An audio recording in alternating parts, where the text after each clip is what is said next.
Mari kita bersama-sama membaca kitab suci dari Efesus pasal yang kelima. Kita akan membaca bersama dari ayat pertama sampai dengan ayat yang keempat.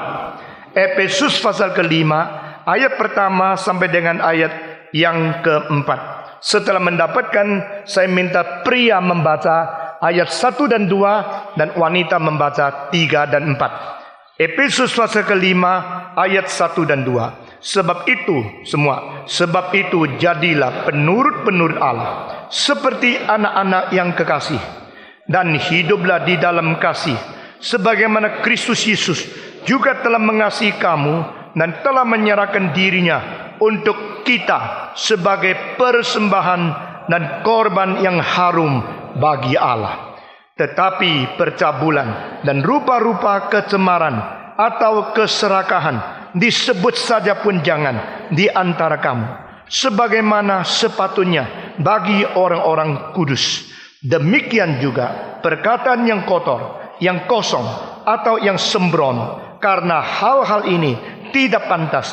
Tetapi sebaliknya ucapan syukur. Kita membaliknya, wanita membaca 1, 2 dan pria membaca 3, 4. Sebab itu jadilah penurut-penurut Allah seperti anak-anak yang kekasih, dan hiduplah di dalam kasih sebagaimana Kristus Yesus juga telah mengasihi kamu dan telah menyerahkan dirinya untuk kita sebagai persembahan dan korban yang harum bagi Allah.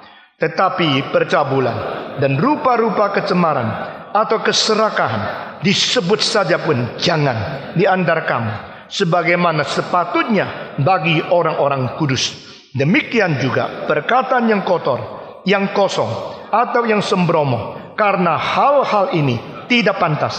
Tetapi sebaliknya ucapkanlah syukur. Mari kita berdoa sekali lagi. Kami sudah membuka dan membaca firman-Mu ya Tuhan. Kiranya Tuhan juga membaca hati kami, membuka pikiran kami, dan memberikan penerangan melalui firman yang memberikan pencerahan ke dalam hidup kami masing-masing.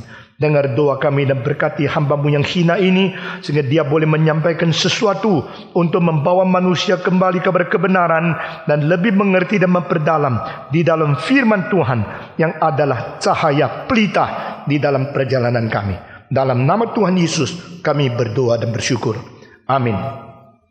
Minggu lalu kita telah berbicara tentang bagian terakhir daripada Efesus pasal keempat, di mana mengatakan tentang 6 hal yang pahit, yang rusak, yang mempunyai hal-hal yang tidak berkenan kepada Tuhan, yang tersimpan di dalam hati manusia, yang perlu kita robah dan kita buangnya. Saudara-saudara sekalian, jikalau kita sudah mendapatkan hidup yang baru sebagai hidup dari surga, maka biar kita mempunyai kehidupan sesuai dengan sifat hidup surgawi yang baru itu juga.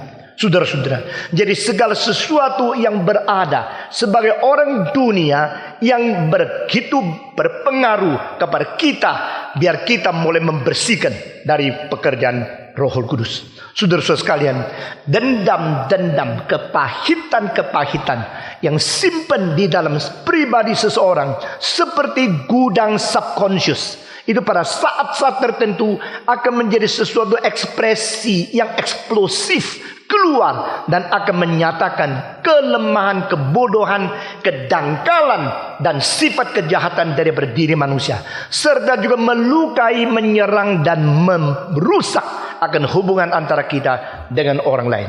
Tetapi begitu banyak orang hidup di dalam kesulitan dan hidup di dalam tekanan, sehingga mau tidak mau sudah tersimpan kepahitan-kepahitan yang terpendam di bawah sadar, sehingga kadang-kadang secara tidak sadar telah secara eksplosif keluar dari hati mereka. Dan Paulus berkata, buanglah semua ini. Lalu Paulus sekarang mengajar di dalam pasal kelima, bagaimanakah kita harus mempunyai hidup yang baru. Kalimat pertama dia mengatakan, teladanilah Allahmu. Di dalam terjemahan Indonesia dikatakan, biarlah engkau menjadi orang penurut-penurut Allah. Saudara-saudara, orang Islam memanggil diri sebagai muslim, muslimat. Saudara-saudara, istinya muslim berarti yang taat kepada Allah. Itu artinya sebenarnya orang Kristen dididik dan diajari dalam Alkitab sebagai orang yang taat kepada Allah. Dan kita seharusnya mempunyai semangat seperti itu.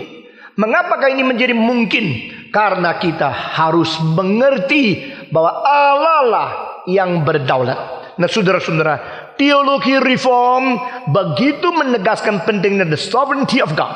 Our God is a sovereign God, God of sovereignty. Allah kita adalah Allah yang berdaulat. Dia mempunyai kodrat, yang mempunyai kuasa, kekuatan yang tertinggi di dalam dunia, the supreme authority. Dan Allah adalah Allah yang menciptakan segala sesuatu dan yang memerintahkan segala sesuatu serta menopang segala sesuatu dan juga pemberi kebebasan segala sesuatu, dan akhirnya dia penghakim segala sesuatu. Itu sebab tidak ada alasan logis bagi kita untuk mempergunakan kebebasan yang diberikan oleh Tuhan tanpa bertanggung jawab kepada Dia. Karena kebebasan Tuhan Allah adalah kebebasan yang mutlak adanya. Kebebasan yang diberikan oleh Allah yang mutlak kepada manusia adalah kebebasan relatif yang harus berjumpa dengan kebebasan mutlak dari Tuhan Allah itu sendiri. Saya percaya hanya kebebasan Allah itu satu-satunya kebebasan yang mutlak. Dan kebebasan yang diberikan manusia bukanlah kebebasan yang mutlak. Karena kita harus menghitung kira-kira dan harus bertanggung jawab pada hari terakhir berjumpa dengan Tuhan. Dan disitulah kemutlakan kebebasan Allah yang mempunyai hak untuk menghakimi kebebasan-kebebasan relatif yang dikaruniakan oleh Tuhan sebagai penghargaan yang tertinggi bagi makhluk yang dicipta menurut peta dan teladan Allah. Saudara-saudara, John Stott mengatakan even the freedom of God is not absolute. I do not agree with that sentence. Karena hanya Allah yang mempunyai kebebasan yang mutlak. Kalau John Stott mengatakan even the freedom of God should submit to all the attribute of God. Di dalam hal ini saya mempunyai pikiran yang sedikit berbeda. God is so willing to submit His all tributes to be in accordance with His sovereignty and His freedom. And that kind of harmony is belong to the total and supreme willingness of God. Di dalam hal ini Allah begitu rela menaklukkan segala kebebasan Dia untuk bersama dengan sifat-sifat atribut Allah yang lain. Dengan demikian di antara kebebasan Allah dan segala sifat ilahi tidak ada gapnya. Maksudnya, jikalau Allah itu mempunyai cinta kasih, maka kebebasan Allah sama cinta kasih Allah itu tidak ada jaraknya. Allah itu memang adalah keadilan. Maka kebebasan Allah harus sesuai dan sejajar dengan keadilan Allah. Allah itu suci adanya. Maka kebebasan Dia diikat oleh kesucian. Dengan demikian seolah-olah ikatan-ikatan kasih, kesucian dan keadilan bikin kebebasan Allah itu tidak terlalu semaunya sendiri. Namun demikian Allah bukan karena terbatas oleh sifat-sifat ilahi yang bersifat moral itu mengakibatkan kebebasan Allah itu tidak mutlak. Tapi justru karena kerelaan kemutlakan Dia untuk menaklukkan kebebasan Dia sinkron dengan sifat ilahi yang lain, tetap karena kemauan Dia. Bagi saya kebebasan Allah itu tetap mutlak adanya. Tetapi orang Kristen tidak demikian. Orang Kristen mempunyai kebebasan yang diberi, dan kebebasan itu diberi sebagai satu anugerah. Dan jangan lupa teologi reform mengajar setiap anugerah Allah dibubuhi dengan pertanggungjawaban kepada Allah. Ini adalah the understanding of theology of grace. Grace comprise responsibility.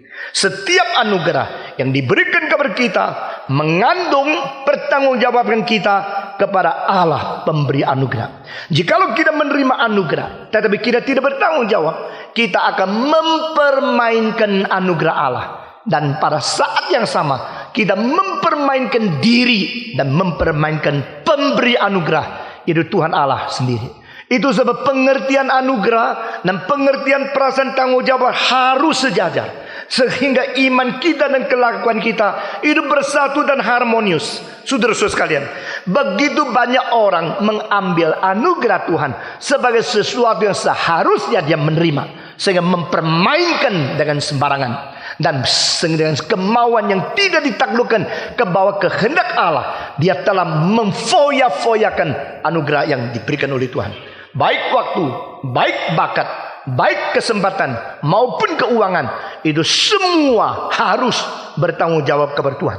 Nah, saudara-saudara, maka Paulus di sini menyinggung satu prinsip total, yaitu menjadi key principle of the new life, yaitu kita harus taat kepada Tuhan. Kita harus menurut Allah atau mengikut teladan Allah. Nah, saudara-saudara, sebagaimana Paulus mengatakan kalimat ini, demikian anak Allah yang tunggal Yesus waktu di dalam dunia pernah menyinggung kalimat yang sama di dalam konteks dan arti yang begitu mirip. Dia mengatakan, engkau harus sempurna seperti Bapakmu sempurna adanya. Saudara-saudara, saya pernah berkhotbah beberapa sermon mengenai Christian perfection, the concept of Christian perfection di Amerika. Dan ini sekarang sedang diselidiki pemikiran saya di Regent College mengenai apakah konsep Stephen Tong mengenai itu kesempurnaan sebagai suatu sifat hidup daripada orang Kristen. Saudara-saudara sekalian, Kristen harus perfect. Perfectnya menurut Yesus Kristus seperti Bapakmu itu perfect. Siapa mungkin sempurna seperti Allah Bapa? Di sini Tuhan Yesus memberikan satu standar yang tertinggi, bukan sempurna seperti Billy Graham, sempurna seperti Johnson, atau sempurna seperti orang-orang besar Martin Luther dan sebagainya. Tidak, tetapi bukan juga sempurna seperti nabi atau rasul. Dia mengatakan, engkau harus sempurna seperti Bapakmu sempurna. Nah, ini adalah satu tuntutan yang sebenarnya tidak mungkin. Kalau tidak mungkin, mengapa dituntut? Kalau mungkin, siapa yang pernah mencapai? Nah, ini paradoks bukan? Ini satu hal yang sulit dijawab. Tidak ada orang pernah menjadi sempurna seperti Bapa yang sempurna di dalam surga. Kalau demikian, mengapa Tuhan Yesus menuntut engkau harus sempurna seperti Bapakmu sempurna di surga itu? Nah, saudara-saudara, demikian Paulus di sini memakai satu kemiripan. Engkau harus menjadi penurut-penurut Allah. Minggu lalu saya mengatakan di dalam bagian-bagian pasal 4 dan 5 ada 3 oknum yang dipakai oleh Paulus menjadi satu kunci dasar orang Kristen beretika sesuai dengan hidup yang baru. Nah, saudara-saudara, taat dan teladan kepada Allah. Kedua, engkau merenungkan dan engkau belajar dari Yesus Kristus. Dan ketiga, engkau tidak mendukakan Roh Kudus. Dengan demikian Allah Bapa, Allah Anak, Allah Roh Kudus, ketiga ini menjadi sumber dan kekuatan dorongan bagi kita mempunyai hidup yang baru. Kita mempunyai hidup yang baru karena ada teladan yang tertinggi, Allah Bapa. Kita mempunyai hidup yang baru karena ada guru yang paling agung, Yesus Kristus. Kita mempunyai kemungkinan hidup yang baru karena ada pengawas yang penuh dengan cinta kasih dan kadang-kadang begitu memprihatin sehingga sedih bagi kita, yaitu Roh Kudus. Nah, inilah bedanya Christian ethics in compare with the secular ethics.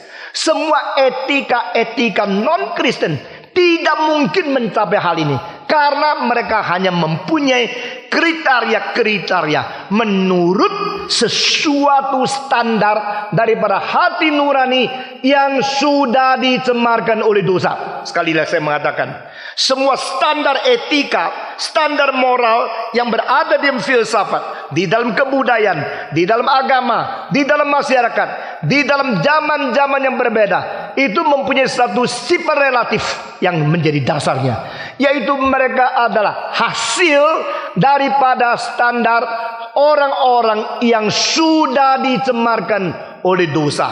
After the fall of man, the influence of the original sin had penetrated into all kinds of the civilization and religion, society, as well as a group of people. So the secular morality and secular ethical principle cannot be compared with Christian ethics. Kekristenan mempunyai etika yang dasarnya adalah vertical relationship dengan Allah Bapa, Allah Anak, Allah Roh Kudus. Kita berbuat sesuatu karena apa? Karena ikut teladan Bapa kita. Kita mengerjakan sesuatu karena apa? Karena belajar dari Kristus. Kita mengerjakan sesuatu dan tidak mengerjakan sesuatu karena apa? Karena Roh Kudus yang berduka di hati kita sedang mengawasi kita. Nah, ini yang tidak ada pada secular ethics. Etika di dunia tidak mungkin mencapai hal ini karena lepas hubungan dari Tuhan Allah. Nah, saudara-saudara, di dalam Yesaya pasal 59 ayat 1 dan 2 dikatakan, jangan kira Bapakmu Tuhan Allah telinganya terlalu berat sehingga tidak bisa mengabulkan doamu. Kenapa berdoa kita banyak yang tidak didengar dan tidak dijawab oleh Tuhan? Jangan kira Tuhan kita Allah yang telinganya berat. Jangan kira Allah kita tangannya terlalu pendek sehingga tidak cukup untuk menolong kita. Kurang panjang untuk bisa melepaskan kita dari kesulitan. Tetapi justru adalah karena dosa-dosamu memisahkan engkau dengan Allah, sehingga doamu tidak didengar, sehingga tangan Dia tidak mencapai penolongan kepada kita. Nah, di sini kita melihat satu definisi yang tersimpan di dalam kalimat itu, yaitu Yesaya mengajar yang disebut dosa, yaitu yang mampu memisahkan kita daripada hadirat Allah.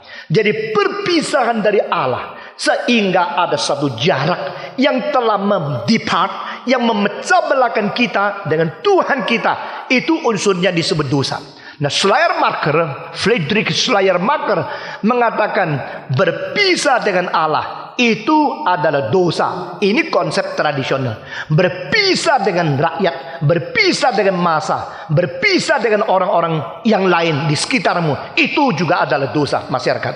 Jadi dosa mengakibatkan kita tercerai-berai dari Tuhan pencipta. Dosa juga mengakibatkan kita terisolir dengan orang yang lain. Nah, saya kira di dalam hal horizontal, orang liberal bisa mengajar sedikit tentang moral, tetapi harus kembali kepada yang vertikal menjadi unsur dan faktor penentu untuk mempengaruhi akan yang horizontal. Kalau manusia dengan Tuhan hubungnya tidak beres, manusia dengan manusia hubungnya pasti juga dengan tidak beres. Itulah perbedaan etika kita dengan etika sekular. Nah, di sini Paulus mengatakan menjadi penurut Allah. Dia mengerti sebagai orang Islam, sebagai Muslim, yaitu menjadi orang yang taat kepada kuasa kedaulatan ilahi.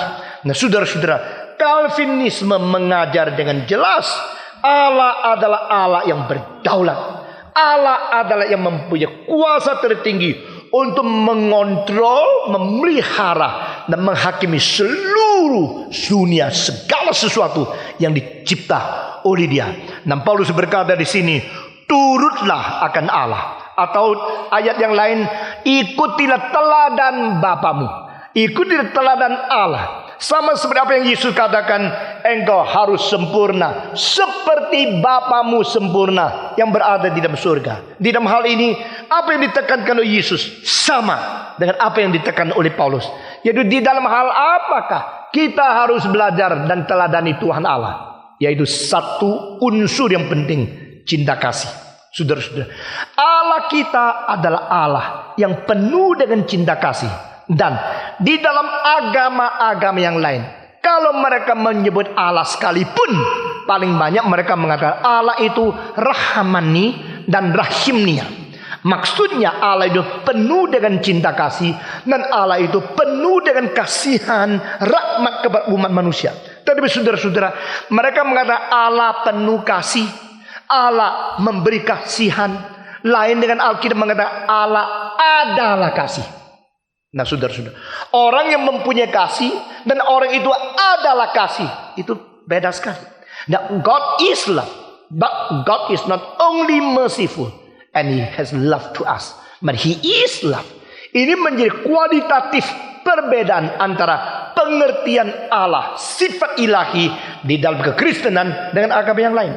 Di dalam iman kepercayaan kita, Allah itu sendiri kasih adanya. Tetapi agama lain, Allah itu penuh kasih, sayang kepada yang lain.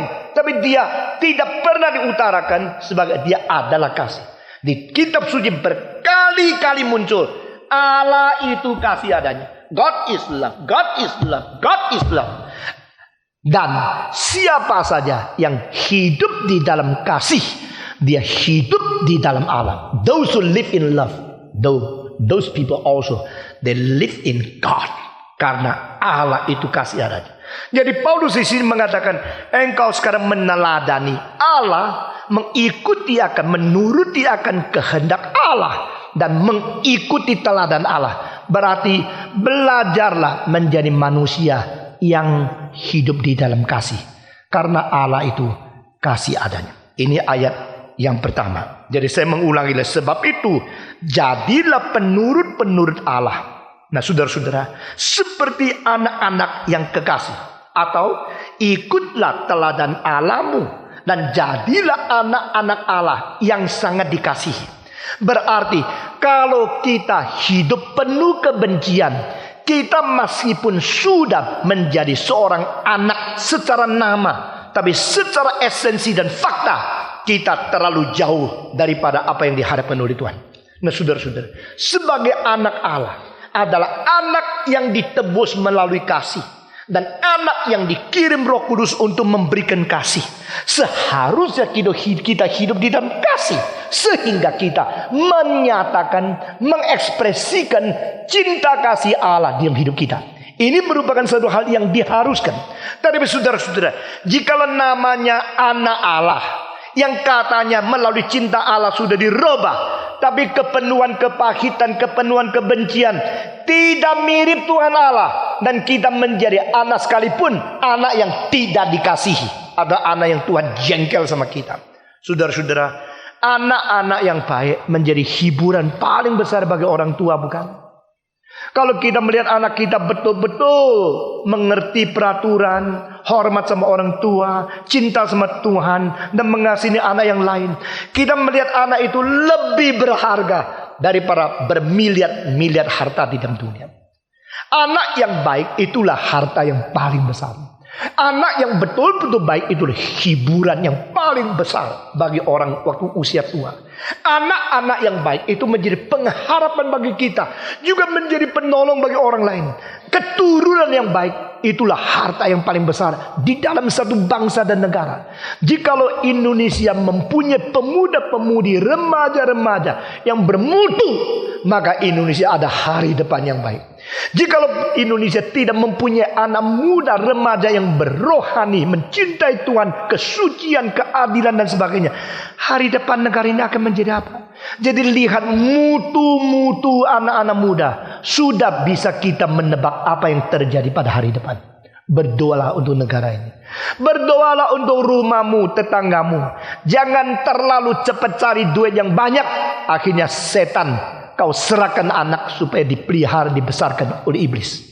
Jangan kau kerok emas sebanyak mungkin, akhirnya anakmu dihias dengan seluruh tubuhnya emas, tapi dalamnya penuh dengan dosa yang tidak bisa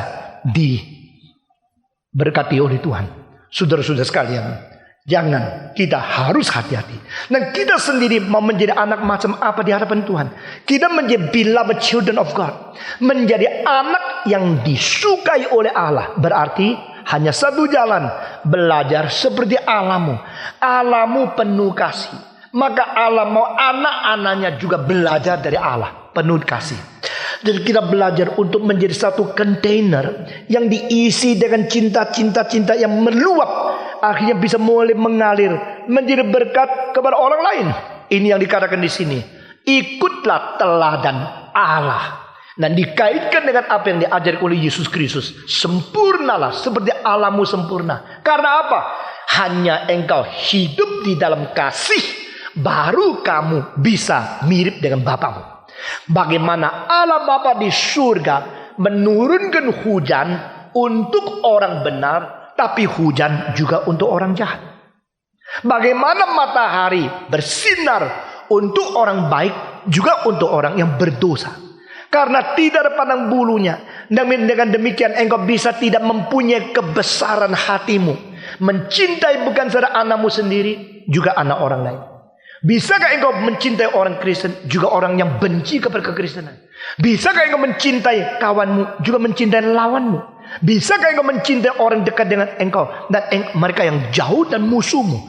Kalau engkau mempunyai cinta kasih yang terus menerus melampaui perbatasan-perbatasan manusiawi, Engkau akan makin menyatakan keagungan jiwa yang mencerminkan hidup Bapamu. Dengan demikian engkau menjadi anak yang kekasih adanya. Nah, di sini Paulus berkata, ikutlah, menurutlah akan teladan Bapamu dan jadilah anak yang dikasihi. Ini ayat pertama. Dan ayat kedua mengenai kasih, Paulus mengatakan tentang kemungkinan manusia salah konsep di dalam hal kasih.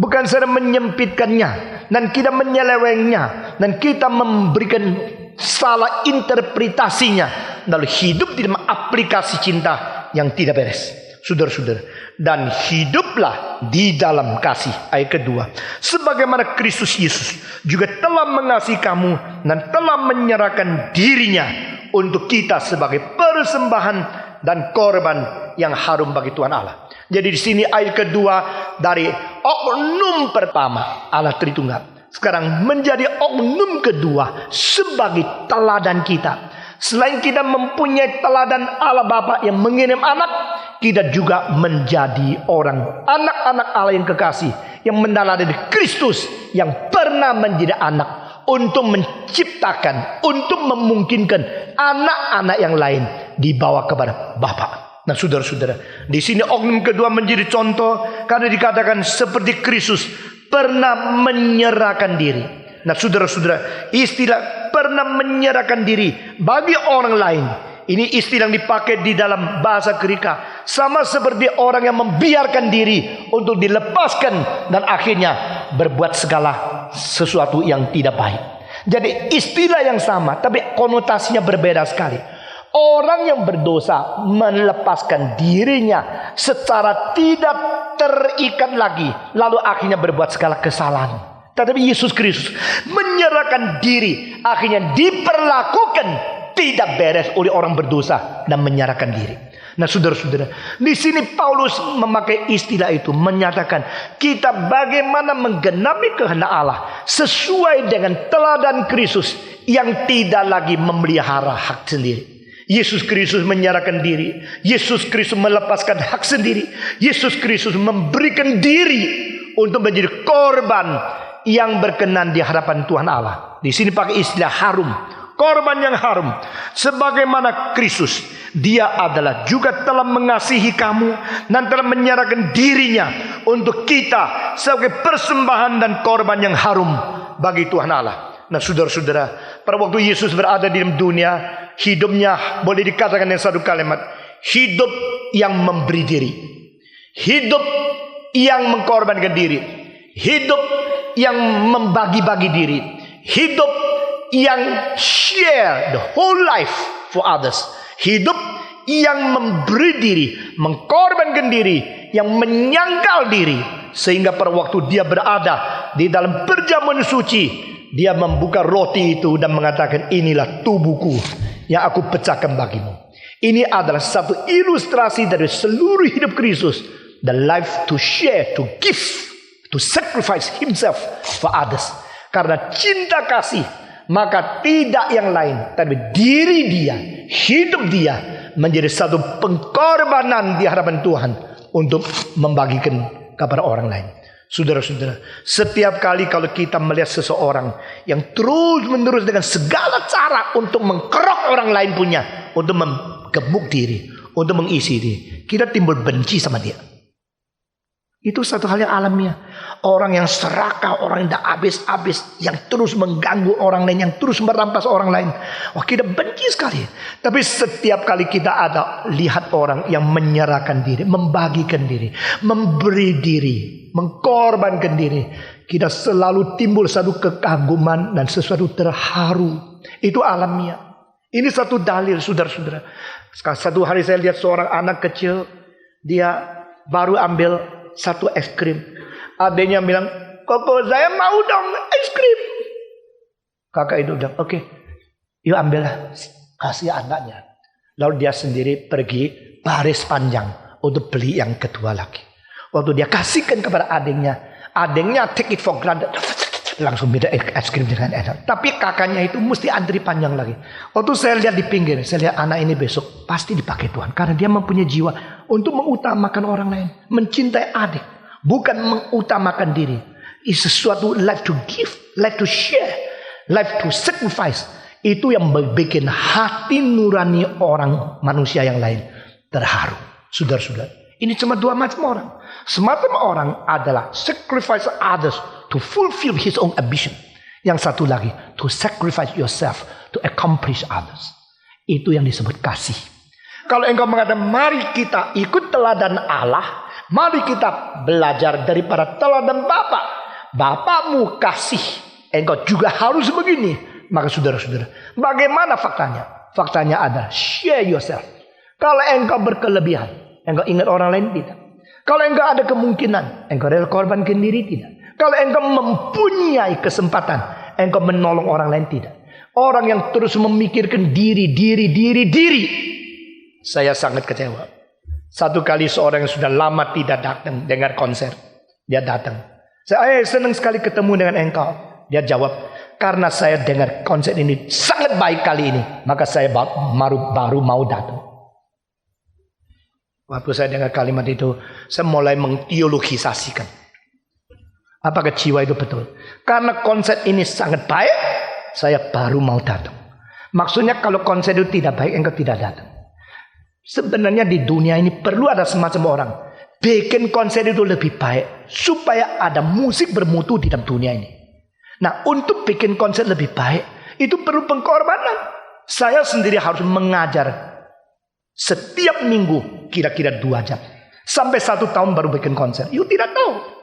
Jadi supaya ada musik yang baik itu bisa didengar. Ada orang belajar bertahun-tahun. Ada orang mempersiapkan diri begitu banyak. Supaya ada sesuatu yang baik. Bukan kalau lu sudah baik, baru saya mau muncul. Karena waktu saya sangat berharga. Tidak ada waktu orang lain tidak berharga. Kalau kamu waktunya berharga, Stephen Tong waktunya lebih berharga. Karena yang memerlukan saya jauh lebih banyak dari kamu. Tapi saya harus mau korban, harus menyerahkan diri. Saya tahu konser yang baik itu bagaimana. Tapi untuk orang-orang konser baik ini mesti dilatih berjam-jam setiap minggu terus sampai 1 tahun. Baru ada sesuatu yang baik. To give yourself, to sacrifice yourself. Siapa tidak tahu mementingkan diri? Siapa tidak tahu yang baik baru saya datang? Kalau yang baik baru saya datang, itu tidak ada gunanya. Saya tidak mau datang karena tidak ada untungnya bagi saya. Kalau hidup hanya mencari untung, ada faedah bagiku, baru saya muncul. Dunia ini tidak ada pengorbanan. Justru orang-orang perlu memikirkan sebaliknya. Bagaimana saya harus korban, harus memberi, harus menyerahkan diri, supaya dunia ini boleh mendapatkan keuntungan melalui saya. Saya harus bagaimana mengorbankan diri, harus bagaimana tidak mengingat akan kelelahan dan profit diri, bagaimana memberikan diri supaya orang lain mendapat berkat Tuhan melalui saya. Di sini Kristus menjadi contoh. Saya sangat bersyukur kepada Tuhan kalau ada orang memberikan waktu, memberikan uang, memberikan bahkan memberikan kesempatan, memberikan segala kemungkinan untuk menjadikan dunia ini lebih baik, supaya dunia kita lebih baik, supaya masyarakat kita lebih baik, supaya gereja kita lebih baik. Bukan tunggu semua sudah kerja beres baru saya datang. Mengapa saya tidak datang 1 jam sebelumnya untuk melihat perlu saya bikin bersinar, perlu saya rapiin kursinya supaya lebih baik. Melalui korban saya orang lain dapat baik, atau melalui orang lain sudah baik semua, baru saya mau datang. Saya orang penting, waktu saya tidak banyak.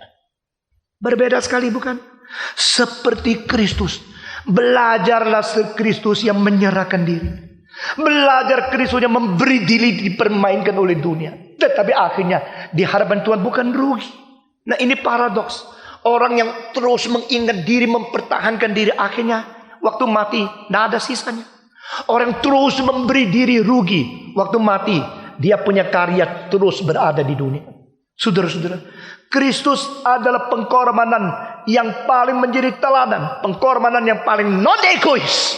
Tapi Kristus telah menjadi dorongan terbesar untuk altruisme. Istilah altruis mulai dari seorang Prancis bernama Auguste Comte.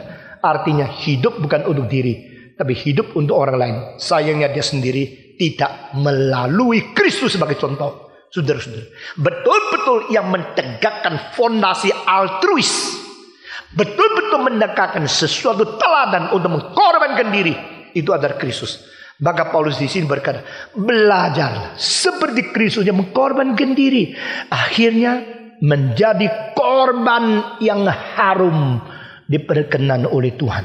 Saudara-saudara, dunia ini sangat memerlukan orang-orang yang rela melupakan diri, mengkorbankan diri, menyerahkan diri, menyangkal diri. Dan Kristus mengatakan, mau ikut aku? Menyangkal diri. Mau ikut aku? Pikul salibmu, lalu ikut aku. Yesus tidak mengatakan, ayo yang ikut aku saya kasih uang banyak. Yang ikut aku, ayo engkau saya tanggung segala. Yang mau sekolah teologi, semua saya bayar. Tidak ada. Pikul salib, ikut aku. Saya kira beberapa instansi misi mengerti akan prinsip itu. Jadi Campus Crusade kalau merekrut orang, mengatakan jadi penginjil daripada Campus Crusade, tapi cari dulu uang hidup. Ada orang Kristen mau sponsor kamu, baru daftar, boleh menjadi hamba Tuhan di sini. Tidak dikasih uang, tidak kasih gaji. Karena apa? Karena kalau engkau betul-betul ternyata ada seorang hamba Tuhan yang berbeban, dan orang Kristen yang lain tergerak mendukung hidupmu, memberikan uang ongkos hidupmu, baru engkau boleh daftar. Itu caranya adalah seperti apa yang dikatakan. Dari Yesus Kristus menegakkan beberapa prinsip yang sekarang banyak gereja tidak mengerti. Akhirnya membuat begitu banyak kemanjaan dan kerusakan orang mengikut Tuhan. Saudara-saudara, ikut aku, menyangkal diri. Ikut aku, pikul salib. Pikul salibmu sendiri, lalu ikut aku. Bukan ikut secara semua enak naik limusin, semua ditanggung oleh orang lain. Pikul salib, menyangkal diri, ikut aku. Sambil ikut, sambil pikul salib. Coba bayangkan, berat. Kalau orang yang ikut orang lain tangannya kosong gini, ikut gampang kan? Ikut terus keret salib yang berat, sambil ikut, sambil keret, sambil ikut. Lalu bukan saja demikian, itu naik gunung. Gimana? Saudara-saudara, berat bukan? Tapi itu prinsip. Yesus sendiri menjadi contoh, dan Yesus berani, dan dia sanggup, dia patut, dia layak mengatakan, ikut aku, menyangkal diri, dan memikul salib. Saudara-saudara. Lalu ayat selanjutnya, Paulus masuk ke dalam perkataan dan konsep seks. Nah, saudara, karena apa? Karena kasih sama seks selalu sudah dicampur baur oleh orang-orang dunia. Saudara-saudara, hubungan suami istri itu disebut making love. Saudara-saudara, apakah benar-benar seks itu mengganti love? Apakah kalau seorang suami dan istri itu making love itu benar? Tapi kalau seorang suami cari pak pelacur juga namanya making love? Itu adalah seks. Itu semacam sex abuse. Itu bukan making love. Jadi di dalam dunia, cinta sama seks selalu dicampur aduk dan karu-karuan, tidak ada jelas bedanya apa. Tetapi orang Kristen tidak demikian. Maka di sini heran sekali waktu bicara tentang kasih, tidak pengorbanan diri. Kenapa Paulus menyinggung tentang seks dan perkataan-perkataan seks? Karena manusia tidak bisa membagi dengan baik. Saudara-saudara, manusia adalah manusia. Manusia bukan malaikat. Manusia adalah manusia, dan manusia bukan binatang. Man is not neither angel nor animals. Saudara-saudara, apakah bedanya antara binatang, manusia dan malaikat? Manusia bukan binatang, karena binatang mempunyai seks, tidak mempunyai cinta kasih. Manusia bukan malaikat, karena malaikat mempunyai cinta kasih, tidak mempunyai seks. Manusia adalah manusia karena manusia mempunyai cinta kasih dan juga mempunyai seks. Mau ikut saya? Ini hal berbeda sekali. Manusia bukan binatang karena binatang mempunyai seks, tidak mempunyai cinta kasih. Semua 1, 2, 3. Manusia bukan binatang karena binatang mempunyai seks tapi tidak mempunyai cinta kasih. Manusia bukan malaikat karena malaikat mempunyai cinta kasih tapi tidak mempunyai seks. Manusia adalah manusia karena manusia adalah memiliki kasih dan memiliki seks. Dan di dalam belajar hidup kasih, khususnya kekeluargaan, hidup kasih mulai daripada keluarga. Dan bagaimanakah kasih ini harus mempunyai jalur, mempunyai satu standar, dan mempunyai kriteria yang beres. Di sini seks sama kasih harus dimengerti sejajar. Kalau tidak, attitude atau sikap kita bicara tentang seks akan jatuh seperti orang kafir. Nah, saudara-saudara, saya tidak tahu apakah menjadi kebiasaan kamu kalau bercanda suka pakai kalimat-kalimat yang kotor, menyinggung tentang seks, lalu bermain-main, lalu ketawa, berbahak-bahak. Itu yang dibahas di sini. Mari kita membaca dengan baik. Efesus pasal kelima. Efesus pasal kelima ayat yang ketiga. Tetapi percabulan dan rupa-rupa kecemaran atau keserakahan disebut saja pun jangan di antara kamu. Dan setelah bicara tentang kasih dan penyerahan diri pengorbanan, langsung disinggung. Jangan bicara menyebut kalimat-kalimat yang kotor mengenai seks. Jadi percabulan jangan dikatakan, jangan dikerjakan. Dan segala perzinahan jangan dilakukan. Dan segala hal yang mengenai hal ini ucapkan pun jangan. Nah saudara-saudara, akibatnya adalah orang melalui ayat-ayat seperti ini memberikan interpretasi yang salah. Jadi mereka menganggap orang Kristen itu tidak menghargai seks. Orang Kristen itu menganggap seks itu kotor. Bahkan beberapa pujangga besar di dalam buku mereka ikut memberikan vonis bahwa agama Kristen adalah agama yang tidak setuju seks. Agama Kristen adalah agama yang melawan kesukaan yang boleh dinikmati di dalam pernikahan. Itu salah, saudara-saudara. Orang Kristen mengerti seks itu adalah harga yang tinggi dan adalah suatu bahagia yang luar biasa. Bahkan kebebasan yang lebih dari makhluk yang lain yang diberikan Tuhan untuk kita nikmat. The enjoyment of sexual freedom is given to men even higher than any kind of animals. Karena manusia diberikan kenikmatan tertinggi oleh Tuhan. Namun, sex should be understood together with the holy love. Dengan sikap semacam ini, maka orang Kristen baru bisa mentegakkan sexual ethics, etika seksual yang berbeda dengan masyarakat. Saudara-saudara, kenapakah Alkitab mengatakan Allah ciptakan satu laki-laki dan cipta satu perempuan? Karena Allah tidak mau engkau mempunyai istri kedua. Mengapakah Allah hanya cipta satu Hawa? Karena mau hanya dua orang hubungan seks umur hidup, tidak campur lagi dengan lain. Semua seks di luar pernikahan itu keji. Semua seks di luar pernikahan itu dibenci oleh Tuhan Allah. Jadi sebagai orang Kristen ingat, engkau anak Allah yang dicintai Tuhan. Dan cinta Tuhan tidak ada lawan dengan kesucian Tuhan. Kesucian Tuhan dan cinta Tuhan kalau sejajar, engkau menikmati luar biasa di dalam kebebasan yang memberikan bahagia dan sukacita, menjanjikan sesuatu kestabilan jiwa. Saya mengulangi lagi, sukacita yang begitu besar yang menjanjikan sesuatu kestabilan jiwa.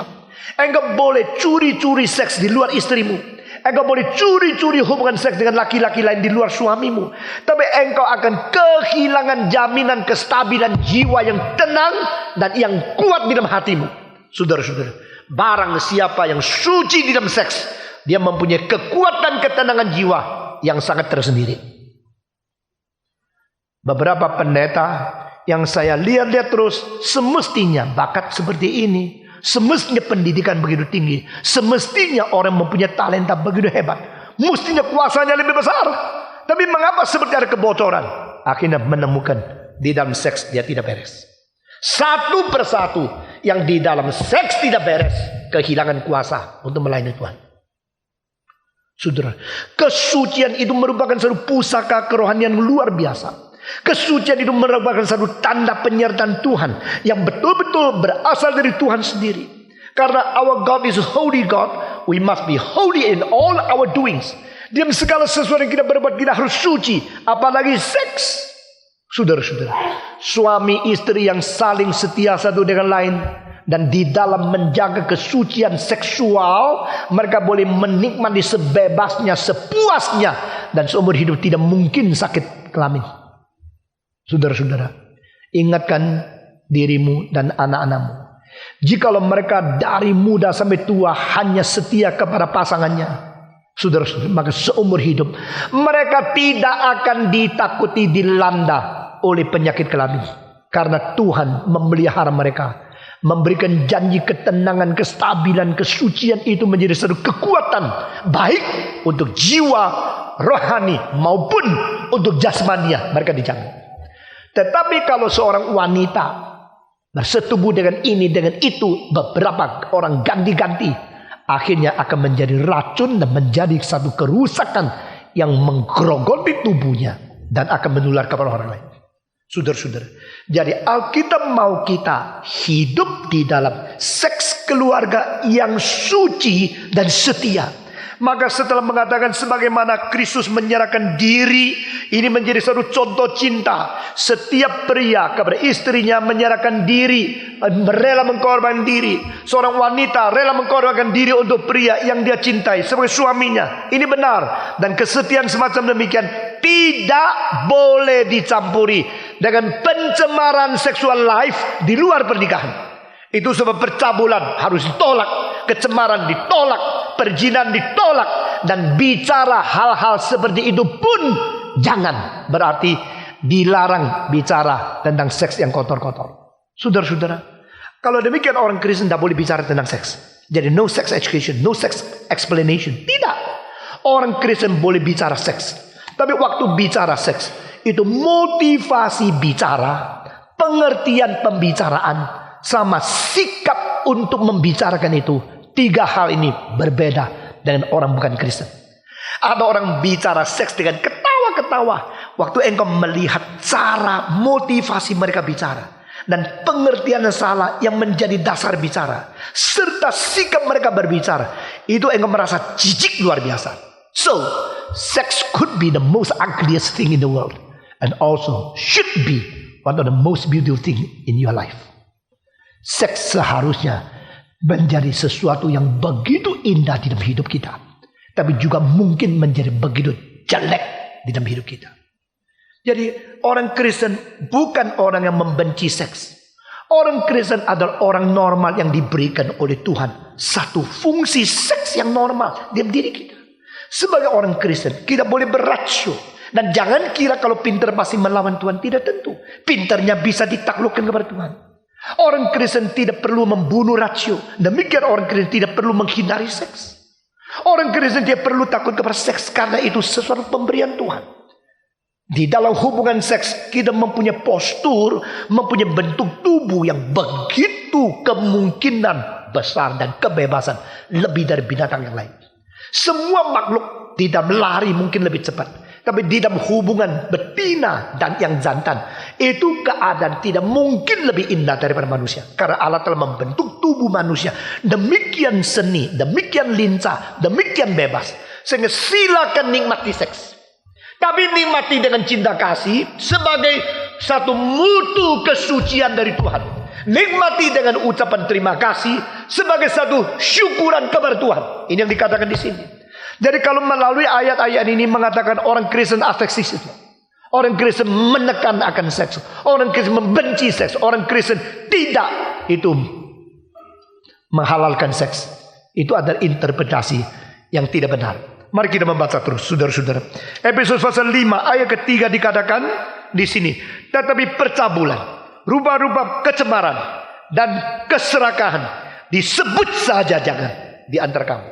Tidak berarti engkau tidak boleh hubungan seks, tetapi percabulan tidak boleh, kecemaran tidak boleh, dan istilah yang ketiga keserakahan tidak boleh. Saya heran, karena di sini dikatakan tentang pencemaran dan percabulan. Ini kita mengerti. Kenapa ditambah dengan keserakahan? Karena keserakahan berarti lebih-lebih daripada seharusnya engkau memiliki. Itu namanya keserakahan. Begitu banyak orang mengapa mulai mengicipi dan merasakan seks di dalam pernikahan? Karena serakah. Dia sudah mempunyai istri, tetapi dia masih lihat orang lain. Mungkin dah saya hubung sama dia. Keserakahan itu diutarakan daripada nafsu yang birahi, yang tidak puas. Di situ mulai memikirkan tentang kejahatan. Jadi serakah ditaruh di sini. Saudara mengapa tidak puas dengan pasanganmu? Saudara mengapa mesti merasakan orang yang lain? Mengapa sudah pegang-pegang tangan orang lain, menjamah-jamah tubuh orang lain, akhirnya janji bersetubuh di tempat yang lain? Mengapa membelakangi istrimu dan suami mengerjakan hal begini? Sebab satu-satunya serakah. Jangan menginginkan istri orang lain, jangan menginginkan tubuh orang lain, jangan menginginkan harta orang lain. Ini merupakan hukum ke-10 daripada 10 hukum. Saudara-saudara, sebelum Tuhan menutup tutur-tutur tentang etika manusia, hukum ke-10 dia mengatakan, jangan serakah, jangan menginginkan. Karena itu bukan milikmu. Saudara berhak memilih. Kalau engkau pintar pilih, atau engkau di dalam standar yang tinggi memilih, sampai tunda 10 tahun baru nikah, silakan. Engkau berhak memilih. Tetapi sudah pilih satu, stop. Tidak usah lirik-lirik lagi. Tidak usah cama-cama lagi. Tidak usah pikir-pikir lagi. Karena itu adalah tindakan serakah. Serakah itu jangan dimengerti hanya uang. Serakah itu adalah di dalam nafsu, di dalam emosi, di dalam segala sesuatu melebihi yang Tuhan tetapkan bagi kamu, itu serakah. Kalau sudah serakah, semua dosa keluar. Serakah adalah akarnya segala macam dosa. Serakah, tamak kepada uang adalah akarnya segala kejahatan. Mengapa mencuri? Mengapa menjara? Mengapa menipu? Karena serakah. Mengapa berjudi? Karena serakah. Mengapa memakai segala siasat untuk memuslihati dan merugikan orang lain? Karena serakah. Mengapa merampok? Karena serakah. Mengapa berzina? Karena serakah. Mengapa bercabul? Mengapa mencemarkan tubuh? Karena serakah. Saya pernah katakan kepada saudara, satu kali lah saya katakan, satu orang duduk di atas kapal terbang. Lalu dia lihat saya, dia datang. Bolehkah saya duduk di sebelah you? Saya bilang silakan. You Stephen Tong? Saya bilang iya. Saya pernah khotbah. Dengar satu kali engkau khotbah di gereja saya. Wah, saya tertarik luar biasa. Kalau sudah orang memuji saya biasanya diam sekali. Karena sesudah itu mau apa saya nggak tahu. Kalau dipuji langsung seperti minum es krim ya, tidur bahaya. Dia bilang, Pak Tong, wah karena engkau khotbahnya bagus, sekarang saya ingin tanya sesuatu. Saya tanya dengan tegas. Apa pertanyaannya? Gini loh ya. Saya ini seorang pengacara. Sukses. Uang banyak. Tetapi masih muda. Ingin main-main. Main apa? Main apa ke? Saya di tepasnya beres. Ya main apa? Ya saya kadang-kadang ya suka tidur sama perempuan lain. Tidak apa-apa toh? Dia tanya saya, tidak apa-apa toh? Saya bagaimana? Motivasi, pengertian, dan sikap bicara tentang seks. Motivasi di hadapan Tuhan harus suci. Pembicaraan sesuai dengan Alkitab dan prinsipnya. Dan sikapnya harus tegas dan tidak main-main. Saya mengatakan, you sudah ada istri? Sudah ada. Puas sama istrimu? Lumayan. Lumayan. Mengapa masih suka sama yang lain? Karena you tahu sendiri toh. Apa maksud you tahu sendiri? Ya you juga laki-laki dong. Jadi dia kira saya sama dia hampir sama. Ya laki-laki kan masih muda suka main-main dong. Saya bilang saya seumur hidup cuma mengenal istriku. Dan baru menjamah tubuh perempuan setelah saya nikah.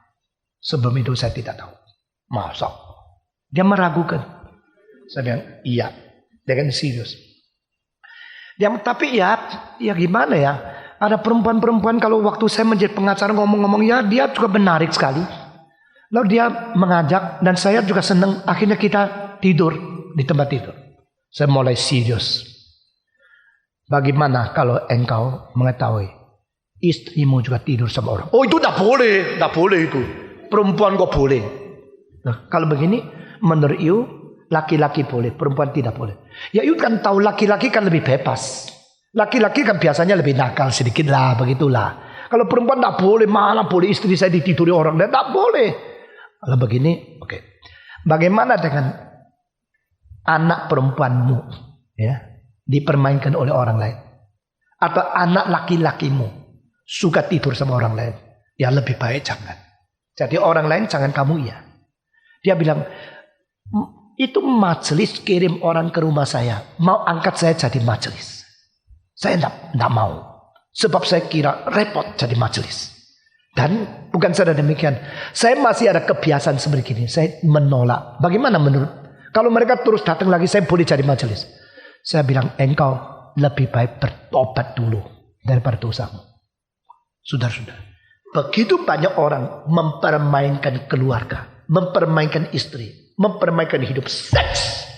Seks itu sesuatu hal yang begitu besar dianugerai oleh Tuhan supaya kita boleh menikmati sebebas mungkin, tetapi tetap setia kepada pasangan kita. Saudara-saudara, maka orang Kristen jangan kira kita tidak boleh menikmati seks. Tapi orang Kristen tidak boleh menikmati seks liar di luar pernikahan. Itu sebab Paulus mengatakan 3 kalimat ini. Percabulan, jangan bicara. Pencemaran, jangan bicara. Dan serakah, jangan bicara. Serakah dimasukkan di sini karena segala keliaran hubungan seks dimulai daripada tidak puas dengan istri sendiri. Seorang di Manado tanya satu pertanyaan, pasti bentong. Saya kurang puas sama istri saya, bagaimana? Saya jawab dia, kamu kok tahu engkau tidak puas? Apakah engkau sudah rasakan yang lain? Baru engkau rasakan tidak puas dengan istrimu. Saudara-saudara, biar kita tidak melewati batas, lalu membuat bandingan, akhirnya menjadi sesuatu yang menjerat kita seumur hidup. Saudara-saudara, keserakahan sekali lagi itu akar dari segala macam kejahatan. Kita belajar bagaimana menerima seks dari Tuhan dengan ucapan syukur. Maka Paulus di sini memakai satu istilah selanjutnya yang begitu berbeda. Mari kita membaca bersama-sama. Efesus pasal yang kelima ayat yang keempat.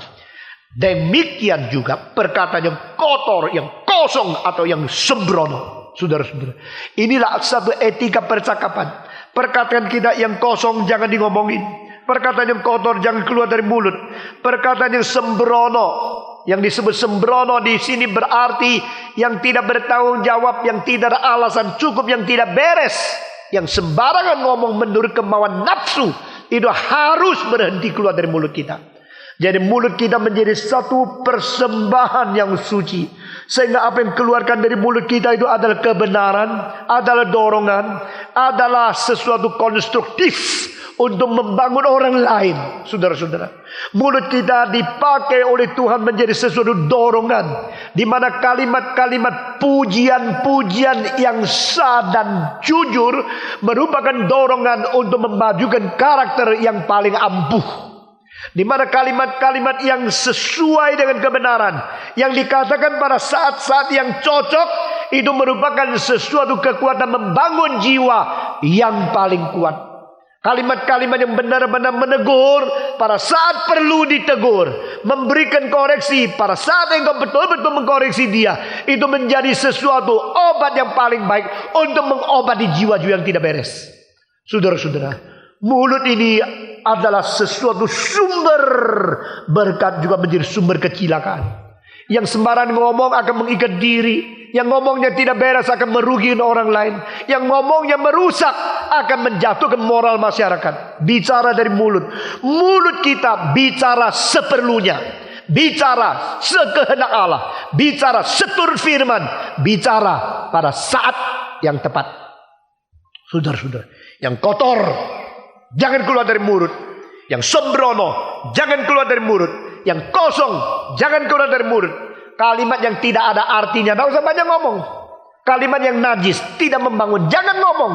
Kalimat yang sembrono tidak usah ngomong. Mulut kita tidak menjadi sumber gosip. Mulut kita tidak menjadi sesuatu sumur yang beracun. Mulut kita tidak menjadi sesuatu mata air yang mengeluarkan segala kejahatan.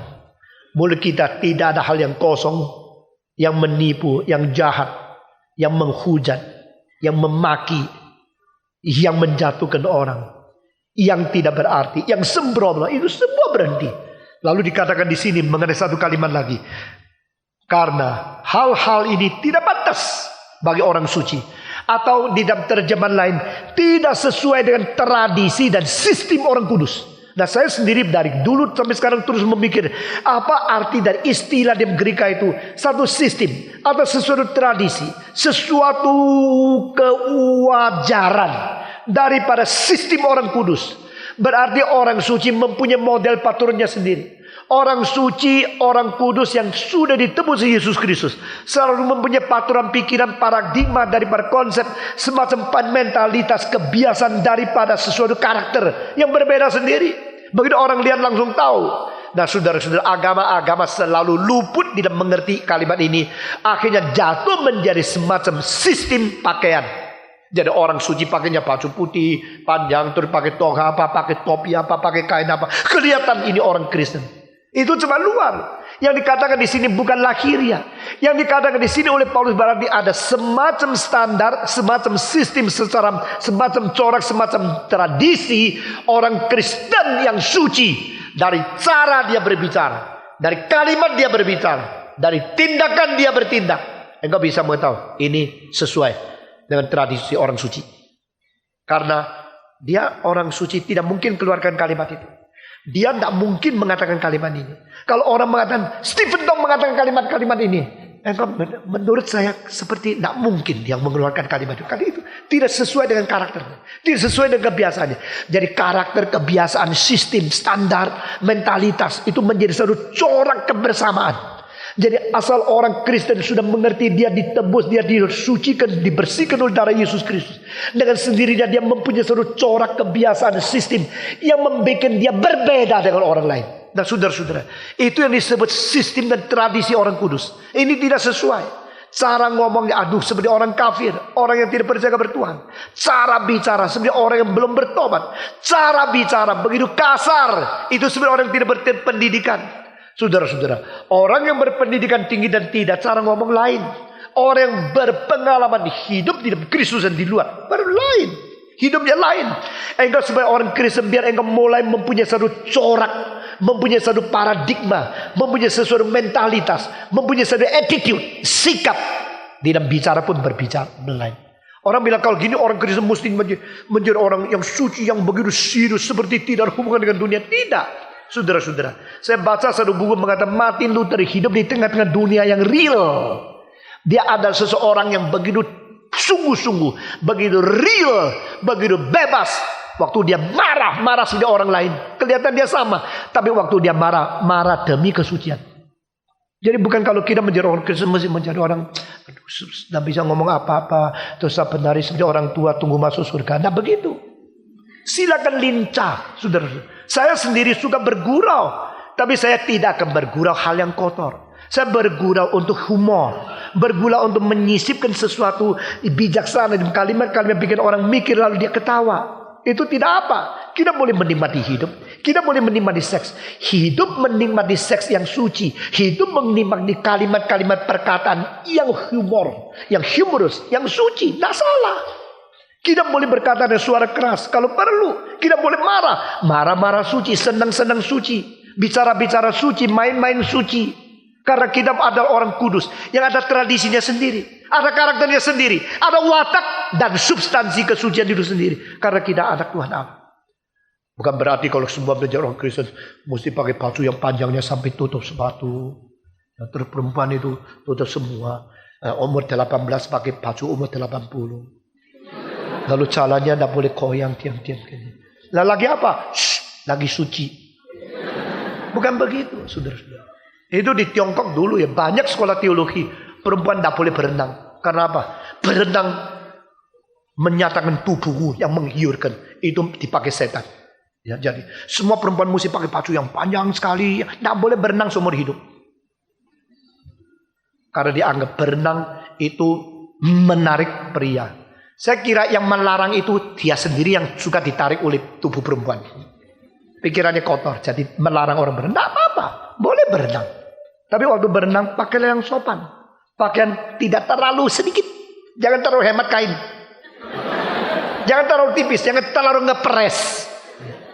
Silakan pakai yang paling tipis kalau di kamar suamimu. Itu lain. Nikmati, tidak apa-apa. Hidup boleh, hidup baik-baik. Bicara baik-baik, tapi semua di dalam satu patokan. Hidup suci, hidup beres, hidup halal, hidup waras di hadapan Tuhan. Lalu kalimat terakhir di dalam ayat keempat. Begitu indah adanya. Mari kita membaca bersama-sama. Ayat 4. Saya membaca sampai kalimat terakhir semua membaca. Demikian juga perkataan yang kotor dan kosong atau yang sembrono. Karena hal-hal ini tidak pantas. Tetapi sebaliknya, ucapkanlah syukur semua. Tetapi sebalikkan, ucapkanlah syukur. Apa artinya? Syukurlah kepada Tuhan Allah. dan bersikap syukur engkau menikmati cinta kasih, menikmati seks.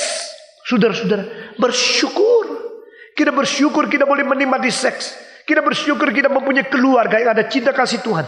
Kita bersyukur di dalam seks dan segala sesuatu sama. Kita berusaha untuk menyerahkan diri, mengorbankan diri, share your life, and give yourself to others, just like Jesus give himself, sacrifice himself to accomplish others. That is true love. Itu cinta kasih yang sungguh. Saudara-saudara, kiranya Tuhan memberkati kita dalam hidup kita sehari-hari. Kita ingat meneladani Tuhan Allah, hidup di dalam kasih, dan belajar dari Kristus yang mengkorbankan diri menjadi sesuatu korban yang harum di hadapan Tuhan Allah. Dan hidup seks kita nikmati dengan tidak serakah. Kita tidak cemarkan diri dan tidak bercabul. Bukan saja demikian, kalimat-kalimat yang sembrono, yang kosong, yang kotor tidak keluar dari mulut kita. Dan kita memelihara akan teladan, sistem, tradisi sebagai orang kudus yang patut pada kita. Dan hidup bersyukur kepada Tuhan di dalam segala sesuatu, termasuk seks. Jadi di sini kita dapat koreksi. Orang Kristen bukan ditolak atau tidak boleh menikmati seks. Tapi kita hidup di dalam satu seks yang sehat. Kita bukan malaikat.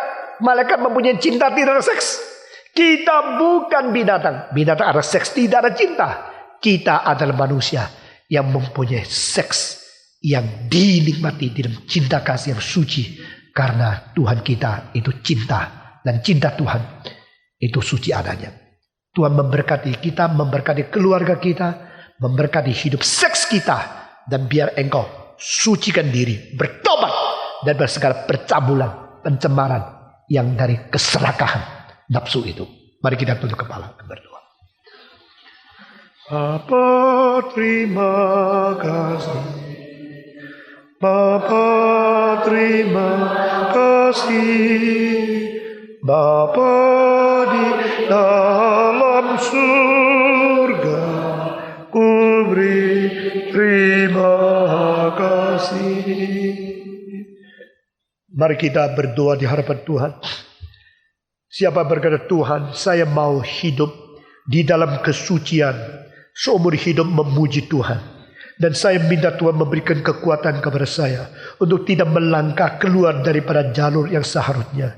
Saya tidak mau serakah dan saya mau menikmati seks dengan baik-baik. Biar kita berdoa di hadapan Tuhan. Mari kita semua berdiri. Kita berdoa untuk keluarga kita. Kita berdoa untuk hidup kita sendiri. Kita doa untuk seks kita. Kita doa untuk hidup kita penuh dengan cinta kasih Tuhan. Semua buka suara berdoa. Mari kita berdoa bersama-sama. Bapa di dalam surga, kami berdoa minta kesucian Tuhan. Kiranya Engkau sendiri menjaga kami, memelihara kami, memberikan kekuatan kepada kami. Dan Tuhan mengurapi kami dengan pengertian, dengan sikap, dengan motivasi yang sungguh-sungguh untuk memancarkan kesucian Tuhan di dalam dunia ini. Dengar doa dan pimpin kami masing-masing. Kami serahkan semuanya ke dalam tangan Tuhan. Engkau tidak meninggalkan kami, tidak membuang kami. Berkati kami masing-masing. Kami berterima kasih, kami bersyukur. Kami berdoa supaya kami itu boleh hidup di dalam syukuran, ucapan terima kasih karena Tuhan memberikan segala yang begitu indah kepada kami. Dengar doa kami Tuhan, kami menyerahkan semua ini ke dalam tangan Tuhan. Amin.